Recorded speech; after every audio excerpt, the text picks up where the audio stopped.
Hi friends. చాలా మంది అయితే లా ఆఫ్ అట్రాక్షన్ గురించి బాగా ఫేమస్ అవుతుంది. సో చాలా మందికి అవుతున్నాయి, చాలా మంది అవ్వట్లేదు. సో చాలా మందికి ఎందుకు అవ్వట్లేదు అనే దానికి రీజన్స్ చెప్తాను. కొంతమంది అయితే హార్ట్కి బ్రెయిన్కి లింక్ అయితే ఉంటుంది ఫ్రెండ్స్. మీరైతే బ్రెయిన్లో అయితే కావాలి కావాలి అనుకుంటారు. హార్ట్లో మాత్రం మీరు భయపడతా ఫియర్గా అవుతుందా లేదా అనేది టెన్షన్స్ అయితే ఉంటాయి.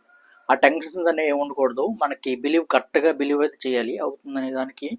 ఇంకోటి స్పెసిఫిక్ గోల్ అయితే ఉండాలి. నాకు 1 ఇయర్లో కావాలి, 2 ఇయర్స్లో కావాలనేది కాదు. ఏ డేట్కి కావాలన్నది కూడా కరెక్ట్గా స్పెసిఫిక్గా ఉండాలన్నమాట. దానికి నాకు ఈ డేట్ కల్లా ఈ కార్ కావాలి, లేకపోతే ఈ ఇల్లు కావాలి. 2 ఇయర్స్ అయినా, 5 ఇయర్స్ అయినా స్పెసిఫిక్గా ఉండాలి ఏదైనా సరే. అర్థమైంది కదా. తర్వాత ఐ వాంట్ టు కార్ కాదు, ఐ వాంట్ టు ఎప్పుడు కాదు, ఐఎమ్ రిసీవింగ్ లేకపోతే ఐఎమ్ బయింగ్ కారు. మాకు ఐ హ్యావ్ కార్ అని అఫర్మేషన్ చేయాలి. ఐ వాంట్ అంటే మీరు ఎప్పుడో కోరుతున్నారు అంటే అది ఫ్యూచర్లో ఉంది. దానికి మైండ్ అయితే యాక్సెప్ట్ చేయదు. మన సబ్ కాన్షియస్ మైండ్ అయితే యాక్సెప్ట్ చేయదు దానికి.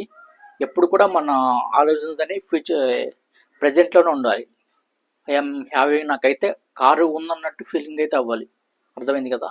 కారు కాకపోతే ఇల్లు ఏదన్నా సరే, I have car, I have house, నాకు హౌస్ ఉంది, థ్యాంక్ యూ అని చెప్పి గ్రాటిట్యూడ్ తెలపాలి. డైలీ ఒక 3 టైమ్స్ అయితే చేయాలి. చాలా మంది అయితే చేయరు అట్లా. ఇట్లా చేస్తూ ఉంటారు, మరి వేరే దానికి షిఫ్ట్ అవుతూ ఉంటారు. ఇట్లా షిఫ్ట్ అవ్వకూడదు అనమాట. మళ్ళీ కూడా మీరు దేనైతే అదే అనుకుంటున్నారు, ప్రతి ప్రతి పనిలో కూడా మీరు అదే సిచ్యువేషన్లో ఉండాలి. అదే మీరు ఇమిట్ చేస్తూ ఉండాలి బయట ప్రపంచానికి. అప్పుడు మీది బ్రాడ్కాస్ట్ అవుతుంది అనమాట. మీరు ఏదైతే అంటున్నారో అది. తర్వాతది నెగిటివ్ న్యూస్ చూడకూడదు. అంటే న్యూస్ స్టేషన్స్ యాక్సిడెంట్లు అవుతూ ఉంటాయి, బయట టీవీలో అవి అవుతూ ఉంటాయి, అవి కూడా చూడకూడదు. చాలా మైండ్ చాలా కామ్గా ఉండాలన్నమాట. మీరు గొడవలు కట్లకి వెళ్ళకూడదు. చాలా హ్యాపీగా అయితే ఉండాలి. ఆల్ఫా స్టేట్ అంటారు అనమాట దాన్ని. సో మీరైతే ఆల్ఫా స్టేట్లో అయితే ఉండాలి. సో ఇంకో నో టెన్షన్స్. చాలా మంది అవుద్దా లేదా, ఎప్పుడైతే అనేది దానికి కంగారు పడకూడదు. ఇవన్నీ కొద్దిగా పాటిస్తే డైలీ మార్నింగ్ ఈవినింగ్ విజువలైజేషన్ అయితే చేయాలి. సో మీరైతే ఇవన్నీ పాటిస్తే మాత్రం ఖచ్చితంగా జరుగుద్ది. ఎలాంటి సందేశం అయితే లేదు.